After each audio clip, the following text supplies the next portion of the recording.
So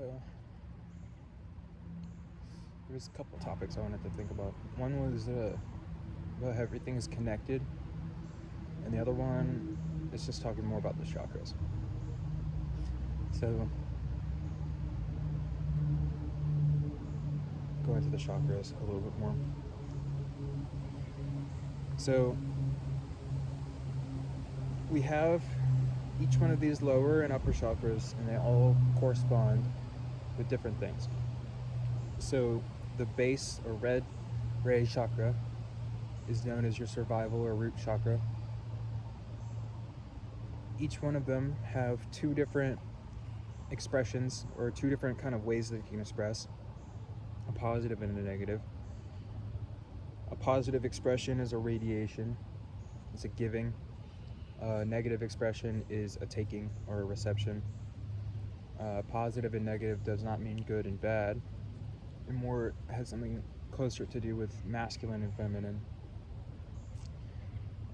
Somebody could be receptive and still be a positive being, because their consciousness is directed towards giving rather than taking.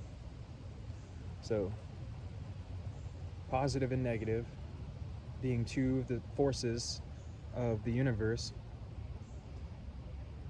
If you think about the forces in magnetism, then you can cause an electromagnetic field by aligning the direction of the flow. So if you take your attention and you direct the flow of your energy upwards in your chakras, the higher it goes, the more flow of energy that it comes through. And then also the more open that each one of them are, the more energy that can flow through. And then so each one of the chakras has a particular expression. So you have the root, and then the sacral, and the solar plexus, and those are known as the lower chakras. The root is the center of survival. The sacral is your sexual energy, and also your creative energy. And the solar plexus is like your self-expression. And each one of those in their nature is negative, in the sense that they're always seeking outward from themselves to try to validate inward expressions. And they're seeking outwardly to try to change something internally inside themselves. So somebody would seek for a house in order to satiate their red ray chakra so that they'd feel safe. And then somebody would seek a mate in order to satiate their sacral chakra in order to feel loved or cared for. And then somebody would try to create power in their world or their life in order to feel like powerful or feel like they have influence in their life. And all of these things are seeking outwardly for validations inside yourself. So eventually one comes to realize that in reality, all of these states of consciousness that we're seeking for outside of ourselves are actually created inside of ourselves. So seeking outwardly for something that we create already inside ourselves is pointless. Or once you realize this, you realize that, oh, I see, how do I put this? It's basically like you start to realize that the energy that you're seeking for through doing things and through having different kinds of things in the world go in your favor are actually just states of consciousness. And that if you just sit and meditate, or if you just take your attention and you put it onto those states of consciousness, you can actually create that inside yourself. And that is very crazy to realize that, because then once you are able to do that, then you can basically just disregard everything that's happening in life and just create a state of bliss or happiness inside yourself. And then from that state, you go back into the world and you do everything from that place. That way you're never seeking through anything to get anything. But this is what happens when the upper centers start to activate, is that you start to come to realization of some of these things. And you come into realization also of the connectedness of everything, how everything is interconnected and intertwined together. And as that starts to happen, you start to realize that everybody else around you are actually just manifestations of your own consciousness, or of God's consciousness, and that in reality you are actually everything and everybody. And if you are able to love everybody as you, or as you would love yourself, then you're actually loving yourself through everybody, or you're loving everybody through yourself. It's hard to describe, but that's like a divine selfishness, if you want to put it that way, because you become completely selfless, realizing everybody is a manifestation of yourself. So you love everybody because you love yourself, in a sense. But you also do it the opposite way. It's like you love yourself because you love everybody too. It's hard to describe, but basically everything becomes connected, and you realize that if you really want to love yourself, then you have to love everybody and everything around you. And you don't have to love them for what they're expressing or for what they're doing, but you do have to love them for the expression that they are in reality itself.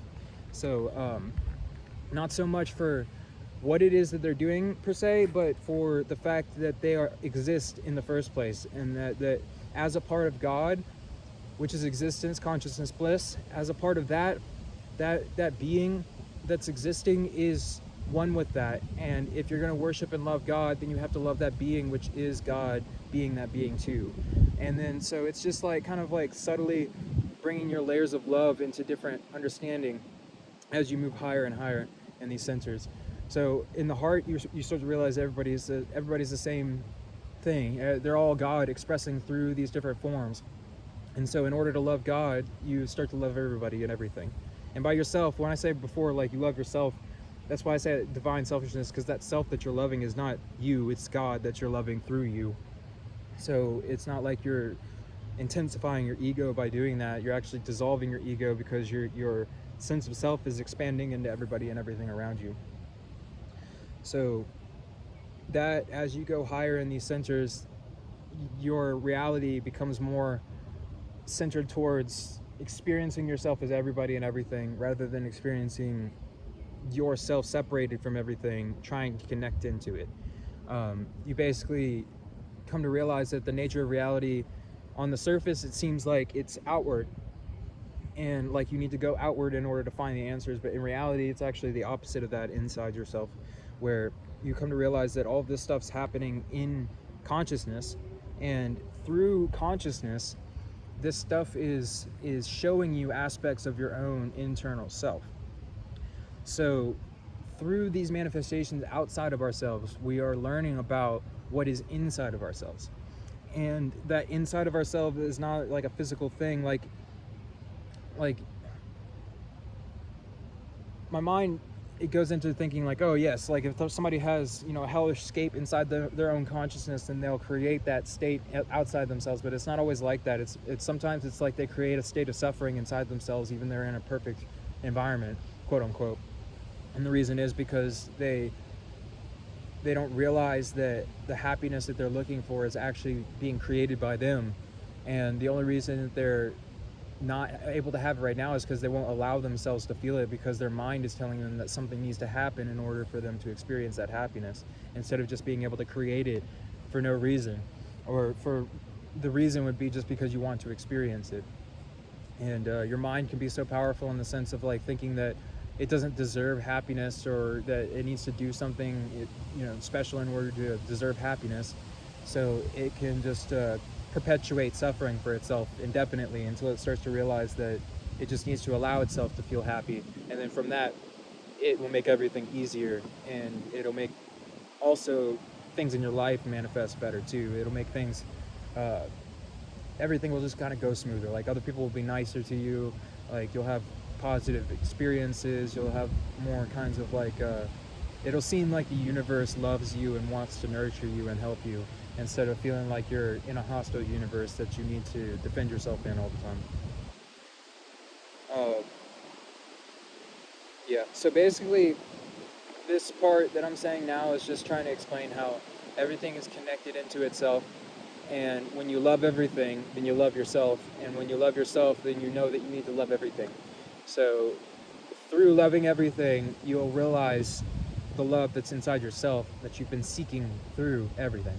And then once you realize that love inside yourself, and you cultivate that, and you have a sense of divine compassion and love inside yourself, and there's a sense of connection with the divine and connection with God and love, then you go into the world and you start going outward in order to kind of connect these two realms together, and to bring the bliss from the internal realms into the external world by being that bliss manifest through the human that you are.